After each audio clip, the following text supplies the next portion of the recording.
यीशु ख्रीस्त कहते हैं, डरो मत, मैं दुनिया के अंत तक तुम्हारे साथ हूँ। ख्रीस्त में प्यारे माता पिताओं, भाइयों बहनों और प्यारे बेटे बेटियों, हम प्रत्येक कोरोना के महामारी के प्रकोप से लड़ रहे हैं। इस महामारी ने लोगों को डर, संकोच एवं अनहोनी के भय का जीवन जीने के लिए मजबूर कर दिया है। हमारे चेहरों से मुस्कुराहट छीन लिया है। हमें चरदीवारी के अंदर रहने के लिए मजबूर होना पड़ा है। पर आज हम प्रत्येक को सोचने एवं समझने की जरूरत है। जरूरत है यह जानने की कि यह जीवन बहुत बहुमूल्य है। स्तोत्र ग्रंथ अध्याय 139 पद क्रमांक 14 कहता है, मैं प्रभु का धन्यवाद करता हूँ, मेरा निर्माण अपूर्व है। इसी का अनुभव करते हुए दीपिका सक्सेना, एक रिटायर्ड सॉफ्टवेयर इंजीनियर, कहती हैं, जीवन एक बहुमूल्य दान के रूप में हमें ईश्वर से मिला है। यह दान ईश्वर की आशीष है। इसका प्रयोग हम सतर्कता से करें, क्योंकि यह हमें मुफ्त में मिला है। निश्चित तौर पर हमारे जीवन को आज इस विषम परिस्थिति में संभाल कर रखने की जरूरत है। इसीलिए एफेसियों को लिखते हुए संत पौलुस कहते हैं, अपने आचरण का पूरा पूरा ध्यान रखें, मूर्खों की तरह नहीं, बुद्धिमानों की तरह चलकर, क्योंकि ये दिन बुरे हैं। आप लोग ना समझ ना बने, बल्कि प्रभु की इच्छा क्या है यह पहचानें। आज हम प्रत्येक से प्रभु क्या कहना चाहते हैं, हमें क्या बतलाना चाहते हैं, हमको आज समझने की जरूरत है।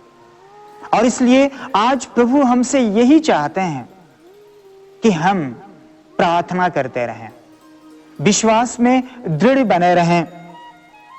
कुरिन्थियों के पहले पत्र में अध्याय 16 पद क्रमांक 13 में हम पढ़ते हैं, आप लोग जागते रहें, विश्वास में दृढ़ रहें और साहसी तथा समर्थ बने। यह हमारे लिए परीक्षा की घड़ी है।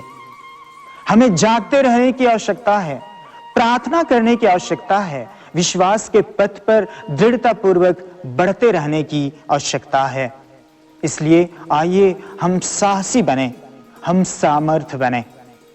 वहीं दूसरी ओर प्रभु हमसे चाहते हैं कि हम एक दूसरे को प्यार करें, एक दूसरे के सहयोग के लिए अपना हाथ बढ़ाएं।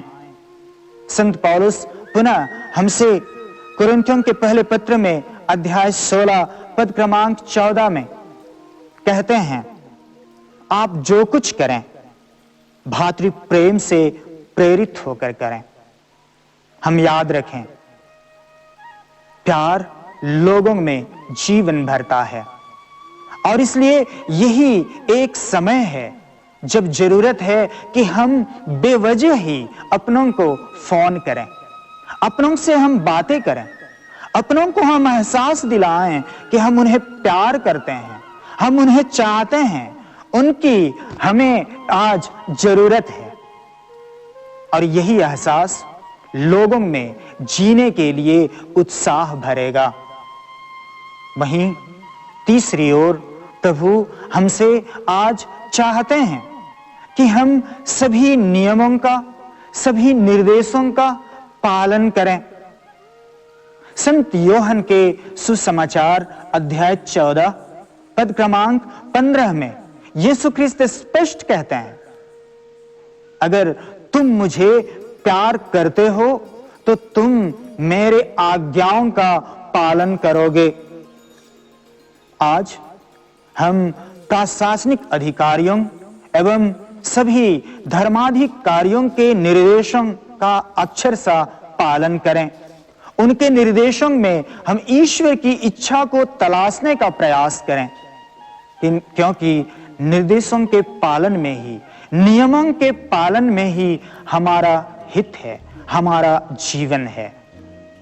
ईश्वर के ग्रंथ अध्याय 1 पद क्रमांक 9 में हम पढ़ते हैं, जो हमसे कहता है, दृढ़ बने रहो और ढाढ़स रखो, तुम ना तो डरोगे ना तो घबराओगे, क्योंकि तुम जहां कहीं जाओगे तुम्हारा प्रभु ईश्वर तुम्हारे साथ होगा। आज हम किसी भी परिस्थिति में क्यों ना रहें, किसी भी प्रकार की कठिनाइयों का सामना हम क्यों ना करें, प्रभु हमारे साथ हैं। वे निश्चित रूप से हमें इस कोरोना के महामारी से लड़ने के लिए बल प्रदान करेंगे। इस पर विजय हासिल करने के लिए हमें अपनी शक्ति एवं आशीषों से भर देंगे। और इसलिए मैं ईश्वर के नाम पर आप प्रत्येक जन को कोरोना महामारी से लड़ने के लिए शुभकामनाएं देता हूं। धन्यवाद।